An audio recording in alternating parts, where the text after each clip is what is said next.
A few weeks ago, AJ and I were talking after dinner about needs and wants in terms of sport side-by-sides. Basically, everybody wants the highest performance side-by-side money can buy. But what do you really need? Because we have both in the garage at the moment, our discussion centered around Polaris's RZR 1000S and RZR PRO XP. These two vehicles are arguably at opposite ends of the spectrum, but both are incredibly impressive in their own ways. So yesterday we decided we needed some hands-on experience to help solidify our opinions on this topic. And the best way to get said experience is to hit the trail and get it live. We have numerous secret riding locations, and today we get to use 4 of those that are going to give us a better understanding of where the real-world strengths and weaknesses of each of these side-by-sides play out. Number 1, high-speed woods, high-speed fire roads, sand, and trails. So the first riding area we're going to hit is this, I would consider it to be like a high-speed forest sort of section. Yep. What type of side-by-side between these two do you think is going to be the most fun here? You know what, it's tough because higher speed into corners where you have really good traction like this sometimes means 2 wheels more than anything, but sometimes in the corner when you need to blow the rear wheels out to make it slide through a corner, a turbo will be better for that. So you know what, I just don't know. 4 inches wider really at the end of the day is negligible. Like there's not really any difference in that. It's heavier. It's and heavier, it sits up taller. Yeah. So there's all those things to consider that might offset the width. But you can adjust the suspension on the fly and change things. And it's also accommodating you by stiffening the rear or the outside shocks as you go through a corner hard. So in this scenario, this is basically a lap, right? In this forest, there's some tight tree sections, some faster stuff. I'm seeing a time trial thing. Sounds good to me. Okay, so I think that if the 1000S can be close to the turbo is going to be faster. But if the 1000S can be close to it, that's a huge win for the 1000S. And I think close is like 5 seconds or less. So if it's within 5 seconds, I would say that that's pretty impressive. I agree. Yeah.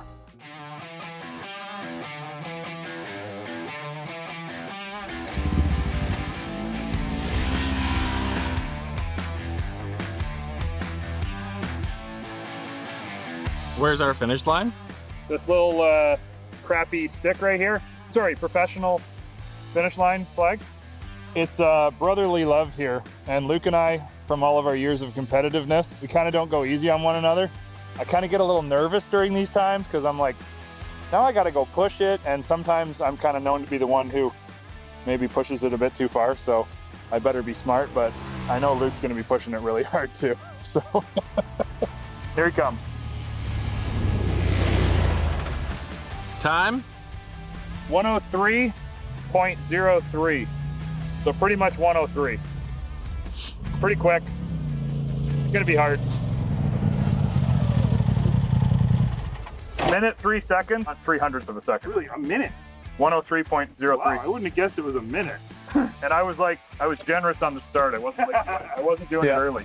No competitiveness. I'm not competitive at all. Why does everything we do turn into a competition? I love riding out here. That was fun. All right.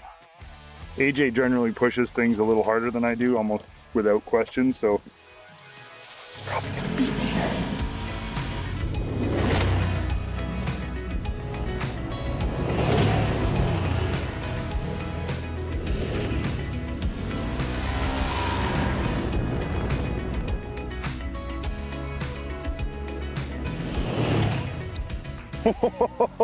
$104.61 with 100 less horsepower.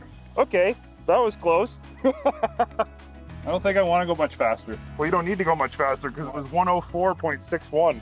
There's only 1.6 seconds difference. Okay, so interesting. Well, when we switch up, we'll see how it goes. I think we need to switch up. That was good. Yep, that was about as fast as I think I can go in this. I don't want to wreck Polaris's buggy, and I don't want to wreck me too. It felt quick. About as quick as I needed it to be, so what do we do now? Switch up and I'll ride this.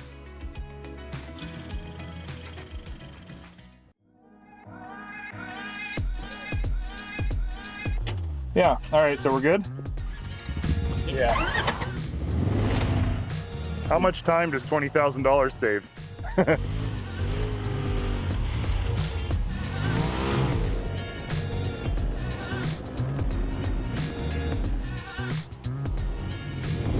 $102.26. That was fast. So you were 2.3 seconds faster. Okay, so a little faster. And you were about a second faster, 40 seconds faster than me. Okay. You and I, who do drive differently, are that close, then there's not a lot of room on this track to be gained. I actually, you know what? In a situation like that, the suspension on this is way better, but there's something about the seating position in that I like better. This thing is so low, I can almost read lines better in the Trail S. Let me give a run in the S and see where we end up. Yeah. I'm gonna blow your doors off in the S.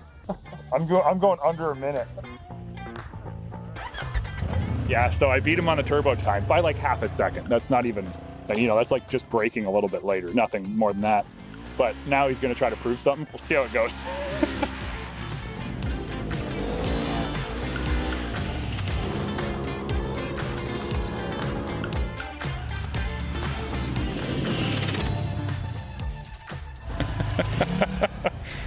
You're faster.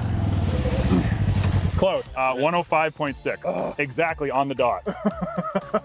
Well, that was what, about a second slower than your time in this? Yeah, but I don't feel like I can go any faster. I couldn't go any faster. No, that was Any it. faster, I would be dangerous.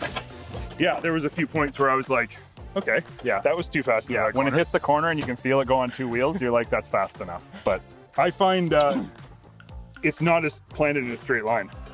You're like this all over the place. Yeah. There's one spot on that back section where you come around a corner. There's a tree on your left. And it just does this all of a sudden out of nowhere, and that didn't do that. So the difference for me was 2.5 seconds. 2.5 seconds. And the difference for you between the two was almost 2.5 seconds. I mean, the reality is this isn't what you would buy it for. Exactly that. But it's an interesting comparison because I thought for sure this thing would be like at least 5 seconds faster. It's kind of expecting the same thing. Yeah. So I think that says a lot about the Trail S. Oh, I'm super impressed with it. Yeah, let's move to location number 2. Okay.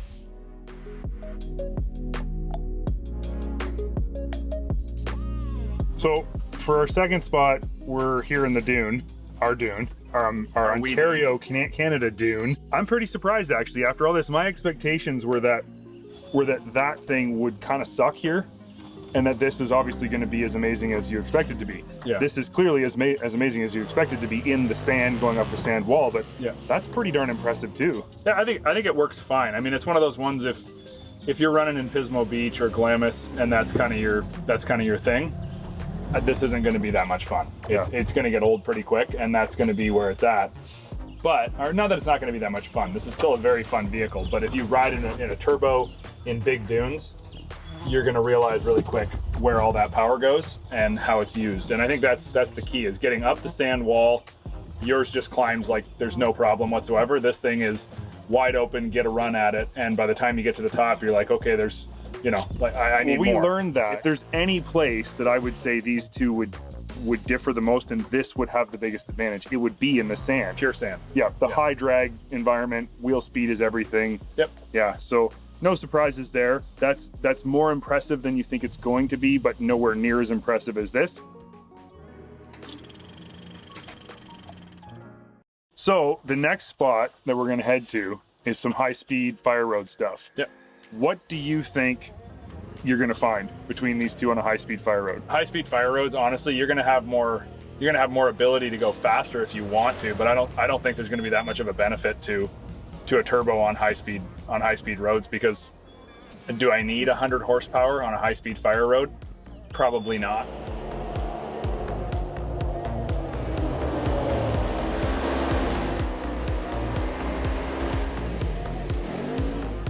Turbo for me actually wasn't as good as I remembered it being. Yeah. Mid corner, the throttle was almost too much in some cases, Yeah. especially with the hard ground right now. There's no traction. So when you come into a corner and you're thinking, oh, I'm going to throttle through this corner, it's like, oh boy, I throttled too hard and now I'm fully sideways. Where that I don't think could do that. I don't think you'd have that much power. So I'm gonna say like straight up front, because sometimes it sounds like, you know, we're like, hey, a turbo really isn't that good. It's not that at all. I would take the turbo 10 times out of 10 if I had the option, the choice, and the money. It's just, if you don't have the money to do it, this is still really great. And on the road, it felt really good. I could see you going through corners way faster, way more confidently. And the vehicle with its sag and its body roll just fit.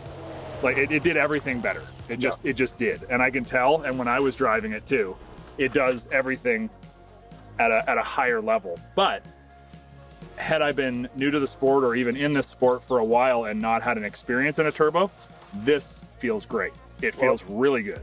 I think what you said is actually 100% correct. Like, yes, of course the turbo is better. It's twice the money. Like, of course it is. But we are out here taking these things to the absolute max, running fire roads at the fastest pace we can ride. The truth is the average rider does not ride like that. No, like very few people ride like that. Yeah. So if we're all happy with that, then that means everyone would be happy with that. The reality is the very small percentage of people who do push that hard, here's your ride right here. Yep. But if you're that other person who's like, let's just say normal, whatever that means, then that is a perfect side-by-side. There's nothing wrong with it at all. And you don't have to feel like, oh, I downgraded. You didn't downgrade. You bought the vehicle you should have bought. The area I think we will find that it may be a little bit better is on the narrower trail, which is where we're going to finish up, is just doing some typical eastern, you know, northeastern trail riding. And we're not going to go hard because, you know what, the average guy doesn't go hard on the trail, and you can wreck stuff pretty easily if you do. So let's just go out, do a quick tour through this trail, and see 4 inches, nobody's going to notice a difference. The wheelbase, however, maybe you will. And really, it's called a Trail S. I was just going to say. I think it's going to do it has better. trail in its name. It better be good. Yeah, exactly. So let's do that. We'll finish up and.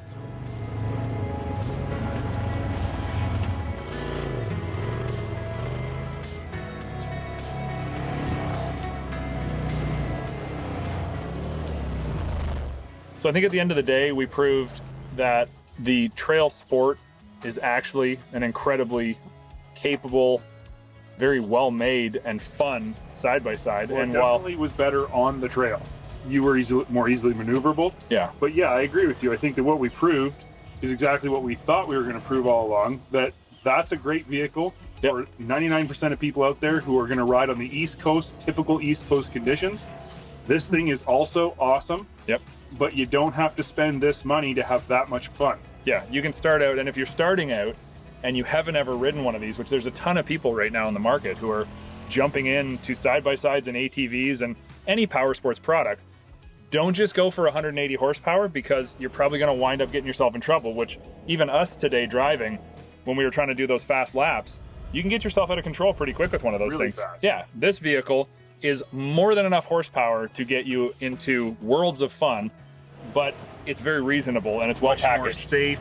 Yeah. Question is, did we actually prove anything today? I think we proved that Polaris has a wide lineup with a lot of different vehicles, and that each one of them fits a different category. Wow, that was a sales pitch if I ever heard one. Thanks for that brochure rewrite.